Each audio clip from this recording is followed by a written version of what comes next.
जय महाराज जी की सभी को मेरा। आज की जो विशेष पंक्तियाँ हैं, किया वो हर काम हमने जिससे आपने रोका था, हमारे जीवन में जब भी आया कर्मों का झोंका था, बह जाते पानी की भांति गर आप न संभालते, कठिन परिस्थितियों में बचाया, आपको सर्वस्व है मानते, आपको सर्वस्व है मानते। आज का जो विशेष अनुभव है, हमें तो बस अपनी उंगली लगानी है। यह बात उस समय की है जब गुरु महाराज जी ने समाधि ली थी। उस दिन मेरी कमर में बहुत प्रॉब्लम चल रही थी। मैं कमर पर बेल्ट लगाकर ही चल पाती थी। डॉक्टर को दिखाया तो उन्होंने 5 दिन की दवाई दे दी। डॉक्टर ने कहा अगर इन 5 दिनों में आराम नहीं आया तो ऑपरेशन करना पड़ेगा। उन्हीं दिनों आश्रम में सभी सेवादारों को एक मीटिंग के लिए बुलाया गया। मेरी हिम्मत तो नहीं थी, लेकिन फिर भी मैं गई। मीटिंग से घर आकर मैं और अधिक परेशान हो गई। अपनी सेहत पर और अधिक गुस्सा आने लगा। मैं मन ही मन खुद को कोस रही थी कि आश्रम में दीदियों ने जो सेवाएं बताई है उन्हें मैं कैसे कर पाऊंगी। अगर आज मेरी तबीयत ठीक होती तो मैं भी सेवाओं में सबसे पहले होती। मैं अपने गुरु महाराज जी के लिए कुछ भी नहीं कर सकती।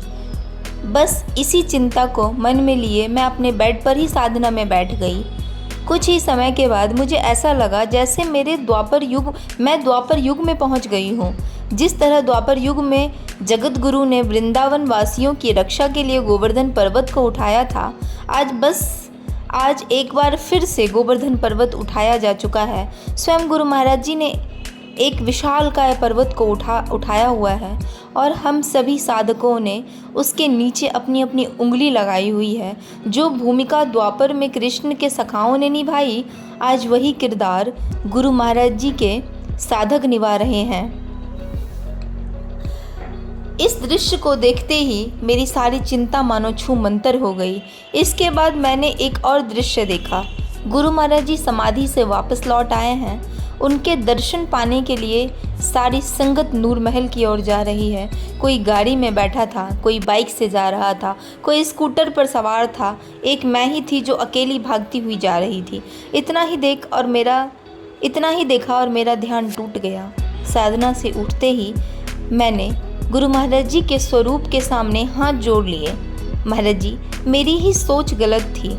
जब सब कुछ करने कराने वाले आप ही हैं तो हमें तो बस अपनी उंगली लगानी है। बस आपकी सेवा में उपस्थित रहना है। महाराज जी, अगर हम अपने गुरु के लिए कुछ कर सकते हैं तो वो है साधना हमें ज़रूर करनी है। जब टाइम मिले तब साधना करनी है।